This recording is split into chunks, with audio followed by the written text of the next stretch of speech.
So in this episode, we're going to talk about how you can pick the most easy way to learn as many languages as possible and acquiring them rather than learning them. How you can unlock every language. You want to be able to speak many languages, become a polyglot, or just any language that's not your own. In this video, you will discover a great method. In this world, there are easy languages and there are difficult languages. There have been a study showing how many hours approximately it will take to learn a language if you have English as a mother tongue or you already speak English.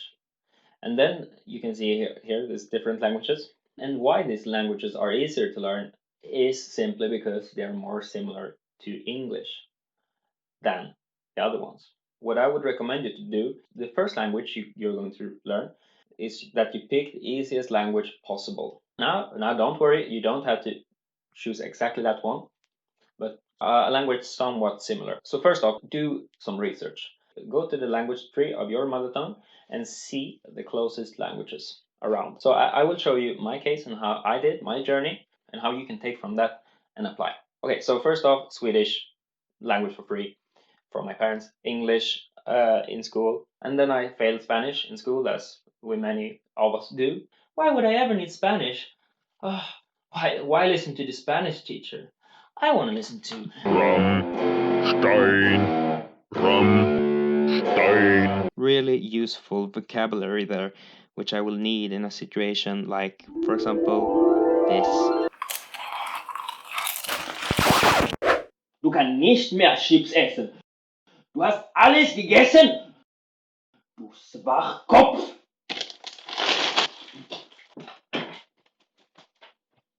Wohin bist meine Rammstein?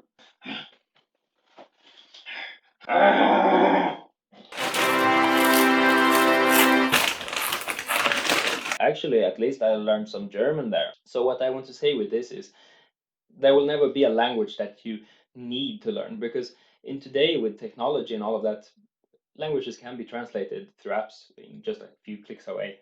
So probably not, you will not need a language, but you need to find motivation, because without motivation you will not get anywhere. And I didn't have motivation, and that's why I failed. So from this experience, like I got to the point where I felt like, no, I want to learn something by myself on my conditions. I do what I want. So once motivation is established and you have the motivation, you are ready to go. Choosing the language to learn. This part is crucial for your future success in language learning. Now, there are difficult languages in this world based on how much study hours you need if you're speaking already English. Well, if your dream is to learn Georgian or Hungarian, really difficult languages, as your first language, well, maybe that's your way. Then you can go for that because you have the motivation, you have the true motivation for it. But like me, like you like many languages. I would like to learn this one and this one and this one, and then it's better to take a step back and do research. So I wanted to choose my first language. I was 17 years old, and since my mother tongue Swedish and I had some English, the easiest languages to choose would definitely be Norwegian. But I didn't choose that one because simply I wasn't motivated. So no, it doesn't have to be the most closely related language. Or Danish, I was still not motivated. Or German was also pretty close, but still not motivated. So you can choose something, but it has to be somewhat similar. So I wanted something more exotic. So I chose le français, French. What? French, is that so similar to Swedish? Or no, or English? Grammar part and pronunciation, not so much. When it comes to vocabulary, you actually have quite a lot of help. I think in Swedish you already got 300 words to help you, because there are in the history we have been a lot involved with France and interested, and also we have a lot of English words. We have a lot of English words also in French, so I can use my English knowledge to actually learn quicker the language. This gives me a boost in learning the language instead of learning Spanish as the first one for me, because I don't have so much similar vocabulary with Spanish. But instead with French, I actually got a lot of help from Swedish and English. So that's an easy, good start for me on my journey. And then when I unlocked French, a new key came to me.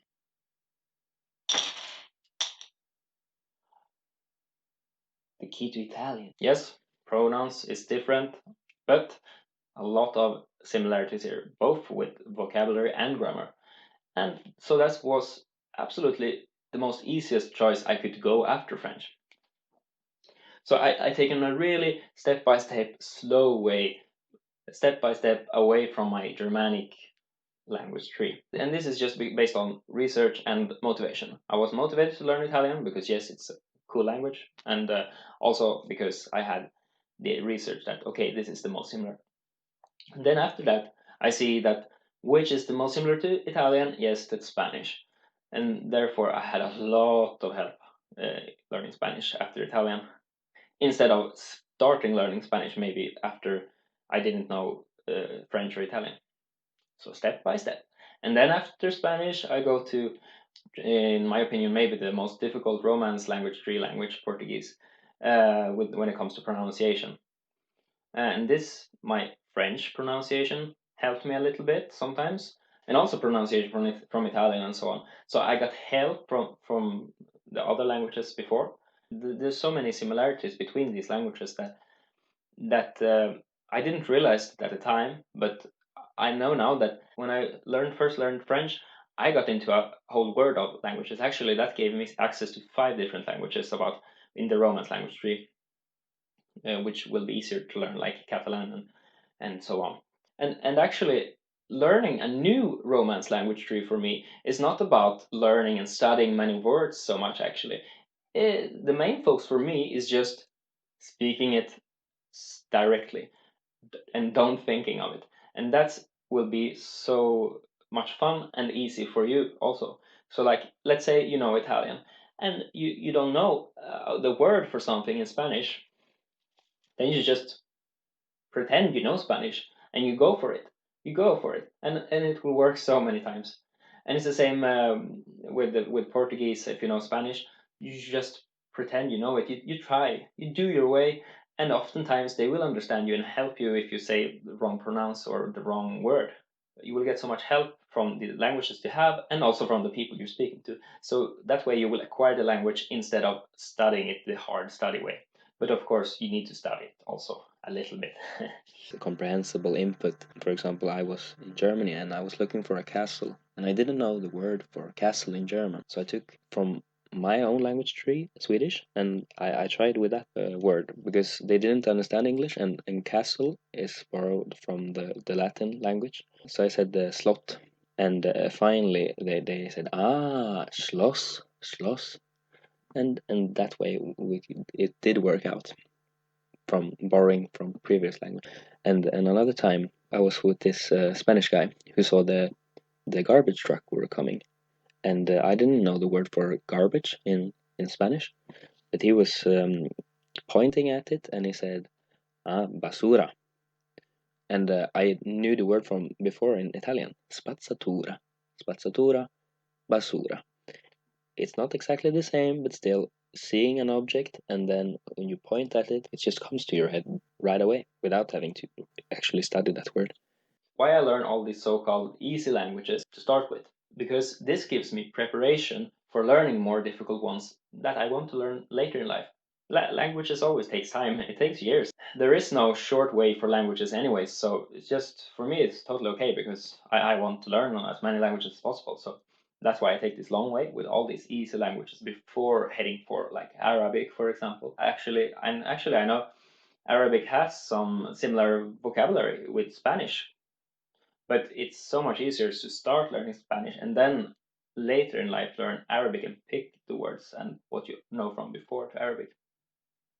Also, knowing a lot of languages before you go for the hard languages to pronounce, like tonal languages, like Vietnamese or Chinese, or so, then you will have help from the other languages, words and weird sounds that's not similar to your own. So you can take from that and apply it to the more difficult languages. All these other easy languages prep, prepare me for going for my for going for Chinese, for example. I'm so used to this, like a word can be that and a word can mean that and that. A word can sound so different in many languages. It sounds so basic, but it's so, but actually takes to learn languages to realize that what it means. And when I'm so used to knowing many languages, then it doesn't feel so weird learning Chinese as it would if I just would have gone for it as my first language. Also, if I would have gone for Chinese as my first language or Vietnamese or a difficult one, I would not succeed. I would think like, hell no, learning languages, wow, it's crazy difficult and it's probably not something for me. I should not do this. But now, after I have learned many other languages, this gives me confidence. For each language, I gain confidence. Like I feel like, oh, I can do this. Thanks for the other languages have given me the confidence to actually start learning and learning Chinese by myself. Instead, first I thought, oh, Chinese is a language that you need to learn at university or something because you need a course teacher. But now I feel confident. I think I can do it by myself, no problem. But if I would have gone for Chinese as the first language, I would probably fail and leave language learning for good because I would feel like, no, no, no, no, no, no. Languages are so difficult. So then finally, I was ready to take the big leap and leave the whole Indo-European language family and go to Chinese. Yes, not so many similarities at all to European languages, but I was ready because this journey has made me confident and more than confident, also used to doing and pronouncing different new sounds. That's weird. And so when you have entered into the world of a language tree, like Germanic or Romance, you will see that they're so similar that you can just play along with it, and you'll see that well, this is fun. This I can try this word. Like for example, cooking, and you have cooking in English. So if you know cooking, then you have cucinare, very similar. Then you have cocinar in Spanish and cuisiner in French. It's also similar, but if you take the big jump to Chinese right away, 做饭, it's so different that it will be harder to learn, right? But if you start the easy way, you will have a more fun time because you will feel like, oh, I'm making progress. Oh, this goes really good. I do recommend this way because you will have a lot of fun time when you realize that you can learn language by language and you go all the way. If you want, you can go the hard way, absolutely. And I know some people who do that. They start with Chinese and Japanese or something. And absolutely, that's totally fine. But I go the chilly way. What's your opinion? Leave a comment. And thanks so much for watching. Give this video a thumbs up and subscribe for more content like this.